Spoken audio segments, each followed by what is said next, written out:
Okay, I try to go on, right? Yeah, you can start. Okay, I cannot hear you very well, but I try to start my presentation. Okay, I hope you can see these slides and also can see me. It's great to see that even at a creative forum, there's so much interest in political communication aspects, especially nowadays. And I hope you still, at the end of a long day, are open to hear some new perspectives. Is everything okay? Yeah? Yeah. Great. So my talk is about the effects social media have or have not on elections and on the political communication around elections. Why is that important? Well, if we look at the year of 2017, called the super election year in Europe, we see that there are a number of important general elections. The Dutch already had their happy ending, but there are still many elections coming up in France, Norway, Germany, or the Czech Republic. And all of this happens under the impression of last year's election and voting results. We have seen the Brexit results, and we also have seen the US presidential election, and I guess most of us were not really happy about the results. And so what we can observe is that nationalism and populism are triumphing, and many people claim that social media are at least in part responsible for that.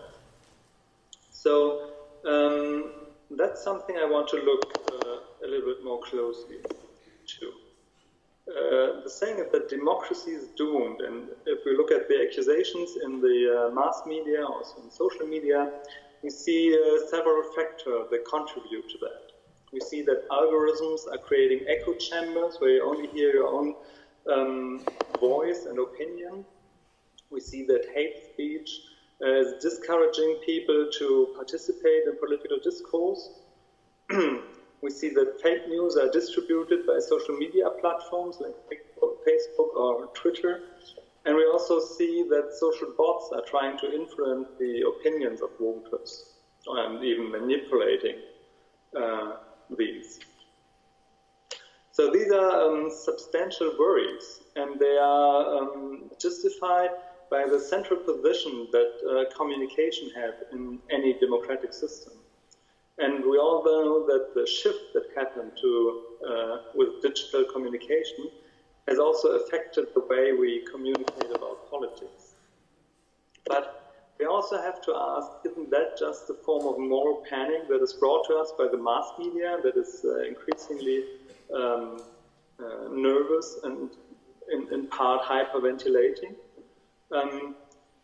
When we look at the figures of how many people regularly use Facebook and use it for getting their news from it, the figures are not that high. I think it's between 30 and 40% among the German population who use the internet only. And we also have to ask how many people are actually believing what they read in their Facebook newsfeed and taking this for granted, and even more taking this as a fundament for their action, for example, in an election. So we see that these are not easy questions to deal with, and the question is how can we get on answering such questions as to the effect of social media on political communication.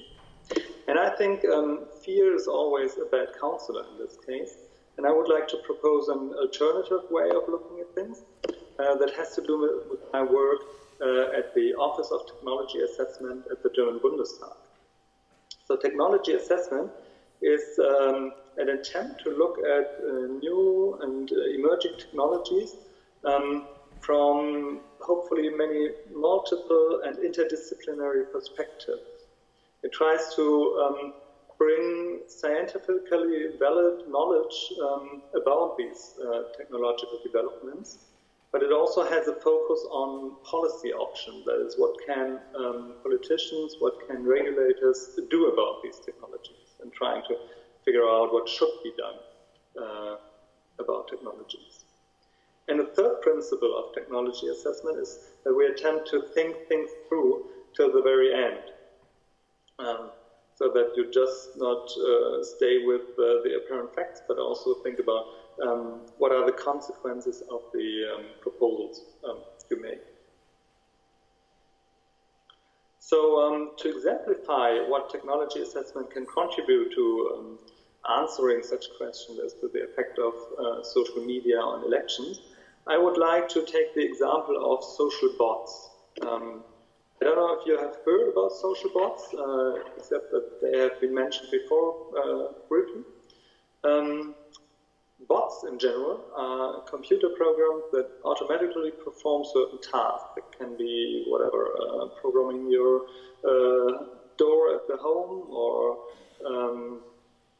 ordering things on Amazon, or it can also just be scheduling your daily calendar in a more appropriate way. And social bots are bots that act on social media environments, especially Twitter is affected here. And mostly the social bots are not identifiable, because they do not say, hey, I'm a social bot, but rather they claim to be humans or supposed to be humans. Social bots can be designed in a very useful way or with useful purposes, helping users to do their routine tasks, but they can also act maliciously. We have seen social bots trying to manipulate the share values of companies by basically faking news on Twitter. And if they are not open about their status as social bots, they can try to manipulate opinions in political discourse as well. We have also seen such attempts in the TV debates in the US presidential election campaign. From a technological point of view, social bots can be designed very simple ways that you can easily identify them as social bots, but they can also use natural language technology and artificial intelligence and be very complex in their design. And so it's really hard to identify them as social bots if you interact with them on Twitter. So you don't know whether it's a person or it's a social bot in the end. An example for a very clever bot has been programmed by Microsoft and has been called Tay.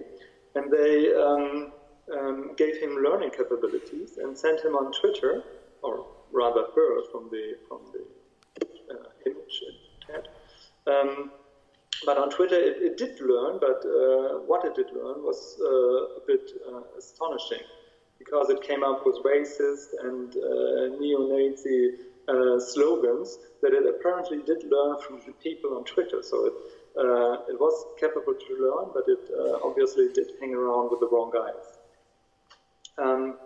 So it's no wonder that people fear that social bots can have an effect of political discourse as well. And here we just have one social bot, but you could also think of a whole army of social bots, which is called a botnet, and has been observed on Twitter as well. But let us look a bit more closely at the phenomenon of social bots and see what we can say about it from the various perspectives we consider in technology assessment. So first, from a technological point of view, bots are simply algorithms, and they are not good or bad, but they just perform the job for which they have been programmed. So they can do it in a very good way or in a bad way, but they are not per se anything good or bad. From a political point of view, things are a bit different, as bots are really powerful and also low-cost tools that can influence political discourse, and as such also influence political decisions that are based on that discourse. And the combination of a powerful tool and the low cost and availability for basically everyone is potentially dangerous in the political field, and people try to regulate it from that perspective. When we look at the media use perspective, we see that it depends very much on how competent users are, whether or not they can identify bots as such and adapt their behavior in the interaction on them. And a fourth perspective is the legal perspective, which is another very different perspective. And it shows that bots underlie certain rules, like the rules set up by the social media platforms. But they also the free speech rule applies to using social bots. So they are seen from a legal perspective as a tool that you can express your voice and your opinions in political discourse, and as such you have the right to do that, even if you amplify your voice with these technological tools. So they are similar to, I don't know, television or maybe the old printing presses in that perspective. So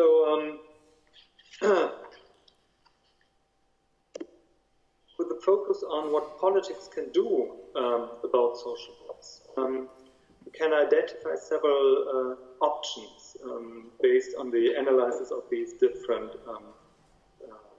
perspectives. The first option would be to enforce an identification of bots, but that of course is difficult to do, as you would need to deal with the programmers of the social bots, who obviously have a malicious intent to do something. So they will not be willing to follow the rules that you set up. So the second option is addressing the social media platforms to take action against social bots. So they could design their programming interfaces in a way that makes it more difficult or perhaps even impossible for social bots to interact with them and to deal or to behave on the platform as they were humans. And there's also a third option that puts the focus more on the users of social media and tries to raise awareness and the competence of these users in identifying social bots and dealing with them.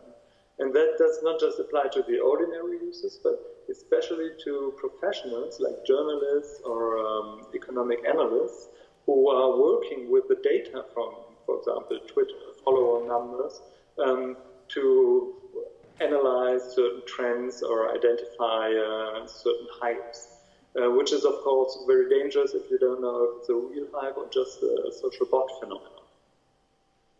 So in sum, there's not an easy solution to the problem of social bots, or the potential problem. But there are various options that could be done depending on how you value the various perspectives and what empirical results you get when you get more into the details of this. This rough overview here is based on the work some colleagues from me did at the Office of Technology Assessment, but it's still a preliminary analysis, and we are not in the final stages at the moment. But what we can also see is that maybe the problem is a bit overstated, because the influence of social media in general is questionable, at least to what extent it has an influence, and also the way people deal with social bots might already be a certain barrier to social bots being effective. So I think we can also draw from this example some general conclusions on how to deal with the effects of social media. And the first would be not to follow the hype that is caused, for example, by mass media, and also not to feed the hype, because that actually limits a clear view of the problem and also the way to possible solutions. So in a similar vein, I would recommend not to throw the baby with the bathwater, which means that not to disregard the positive sides social media and maybe even social bots, if they are not malicious but useful, can have. We have heard in the presentation by Dick Emmerich just before the many positive sides that social media had in the context of the Arab Spring Revolution, and also for him as a journalist in such unsecure and uncertain times. So any regulation should also consider the negative effects for such positive sides of social media, also social bots. And for us, for all of us as users, and for you, especially as cultural producers who would like to use social media in their productions, a fourth recommendation would be to not naively use social media, either in daily life or in the productions, but to use it in a way that also promotes a critical reflection of social media. So a typical saying in the media design is exemplified here with a book of Steve Krug, which is called "Don't Make Me Think," which applies to all kinds of social media that try to involve you in a way that is very effortless. But I think for our dealing with social media, and especially you as cultural producers, you should use it. It should rather be "do make me think" and trying to encourage critical reflection of social media. So thank you very much for your attention.